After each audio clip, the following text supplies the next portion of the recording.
we can you can go back and look at it. So what was due today was the lesson from module 2, and if you looked ahead and if you're doing some stuff, you already know that it's more of the same thing when you're looking at the task. It's the same thing that we talked about. So what's different? So yes, this is due today, your communication plan, but what are we doing differently for module 3 and the task for that particular module 3? Now, when you designed your communication plan, look at how these other links, like this one from the Management Foundations, and this one with Doug Rose, and then ask yourself with the working task that you had from that was due today, would you do anything different, or maybe you did use this already? Okay, and if you did use this already, then of course ask for your analysis where it goes why would be beneficial or not. And again, we already discussed this, preventing scope creep and cost overrun. It's already embedded in your other thing. So it's more of like quick 250 words, and just write about your workflow analysis regarding your communication design if you didn't put a workflow in it yet. And we gave examples of the workflow, this kind of thing. I can't type.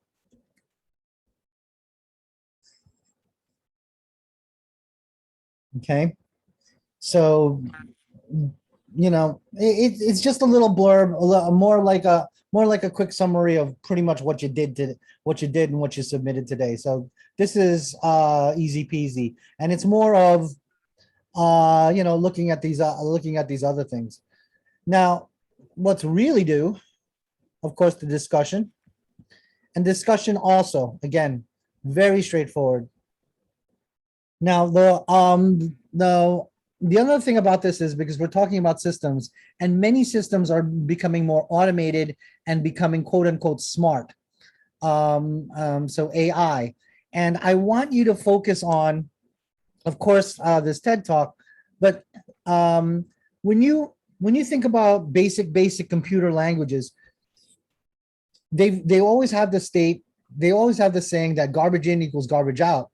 So if you're doing big data, or if you're doing any artificial intelligence, and the learning testing phase of any AI, is that there's a potential problem there, that even in basic programming, if you're putting not necessarily erroneous data, or data that might not be beneficial for your algorithm, then you could see where trusting an algorithm might not be the smartest thing in the world, or trusting AI might not be the smartest thing in the world.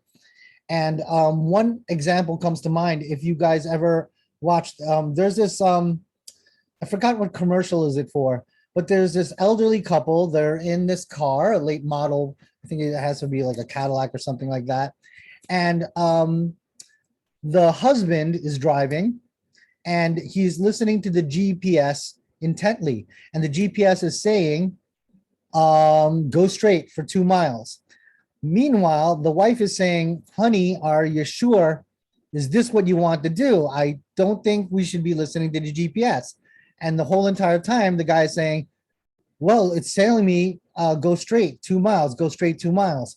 Camera pans back, and it is, there's a cliff that they're about to drive off of. And this is also a common problem in medicine, especially in the interpretation of objective data, such as lab reports.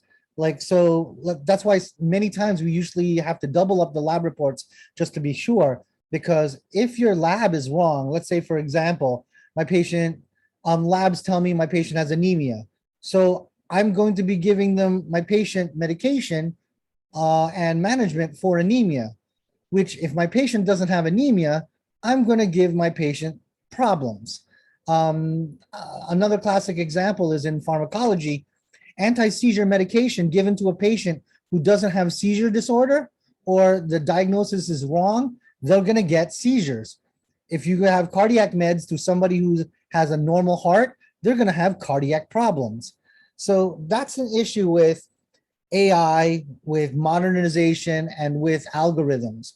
And yes, they're wonderful, but discuss the implications for healthcare that the TED Talk is talking about. And again, support your data not only with the TED Talk, with at least 2 or 3 7th edition APA format 2021, where there are concrete examples of. And you know what? Since I'm a consummate pessimist, choose the con argument, meaning choose the negative argument that there are negative connotations and implications of computers, algorithms, and such and such. Another classic example is that, especially in my field, internal medicine, many doctors are losing their touch. Me and my mother, we call it the clinical eye.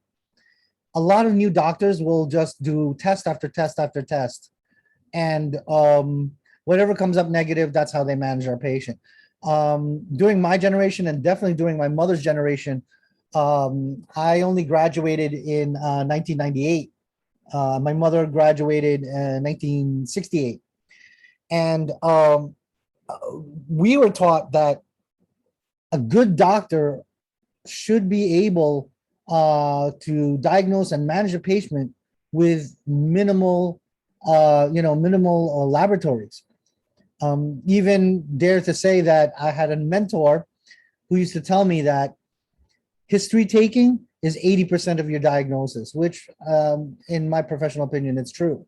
So with those kind of things being said, that you can extrapolate that to data management and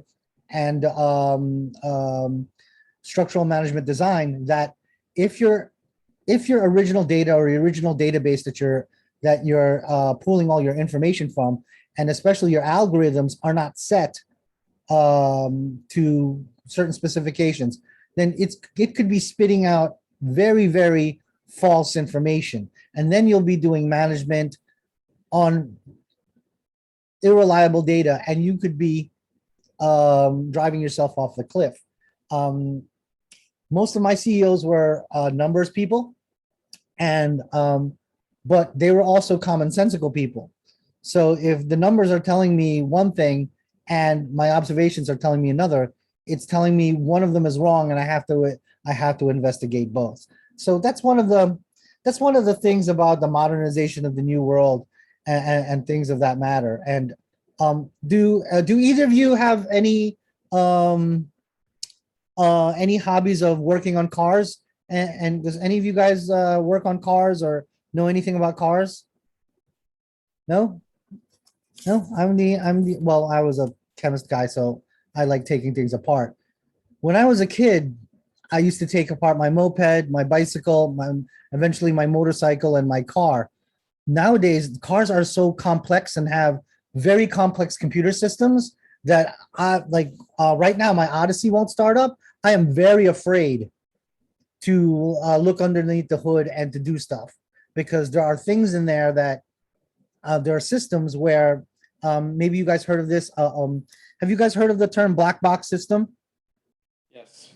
Yes. It means that I'm putting things in. I don't know how they're being managed, but I'm getting data out. But you're supposed to, you're supposed to rely that that data is good. But when you really, really think about it, how do I know? I don't. And that's way too many trust. And we remember, I believe it was our second session. I told you my distrust for what they call ELINT, electronic intelligence in the military game. That's why, unfortunately, to this very day, that's why you always will need actual boots on the ground, because you need actual 2 pair of eyes to say, yes, I saw that at this time. And with all of our technology, we still kind of need that. And it's something to also consider in your future management projects and things of that matter, that sometimes you just sometimes the old school data crunching, unless it's big data, is sometimes might be beneficial. Now, to look ahead towards next week, since Dr. this, Garais, yeah, shoot. I don't want to hold up Ms. Wyatt, but once you're officially done, I do want to kick around the history collection for that being 80% of the analysis or diagnosis of a patient. I do want to talk about that. Yeah, yeah, and I'm an internist, so we predicate ourselves on skill sets. I'm supposed to know things before the labs come in.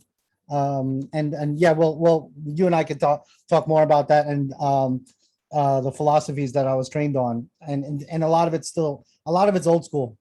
My new counterparts think that like if I was in practice today, I would probably jeopardize my license on a daily basis because I don't believe in overtly charging my patient for every little thing.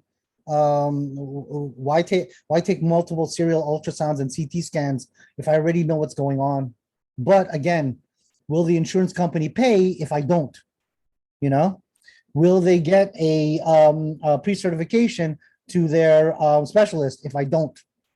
So there's also part of the game, the game that has to be played. But yeah, we'll definitely talk about that. So as a little precursor of what's for next week, I mean for the week after, is that we're gonna still take your communication, and you could even since we got a long weekend coming up, this part right here, this activity 2 part 5, you already designed a communication plan, and rollout of any campaign is important, because we all know that if it's not rolled out or if it's not marketed right, and if our people, meaning to say is our other managers, middle managers, and subordinates, don't have buy-in, they won't do it. So you won't have compliance, and you won't have the necessary change that is required for you to, get the metrics that you want to get. So start looking around and researching, like how it goes, how to do your marketing to your own internal stakeholders, and how are you to roll out an information system or communication system. And remember, we'll stress the 4 departments that we talked about earlier: the clinical, HR, what was the other one? Finance, and Lab and radiology. Yeah, lab med or diagnostic med. So it's semi-related to it, because I feel this is also important, because many times when I was in the corporate world, there would be a great idea, but it never caught. Like everyone just kept on doing the same old because they weren't properly promoted. There wasn't a proper marketing, there wasn't a proper promotion. And I was in the forefront of all this because early in my career, people started noticing, like, hey, he's got very good student satisfaction rates, and very good scores, and that rate my professor kind of thing, right? And we had our own internal one, and the dean at the time created a new position called a faculty coach, because if someone who is good at doing stuff, you should spread the love and spread the techniques.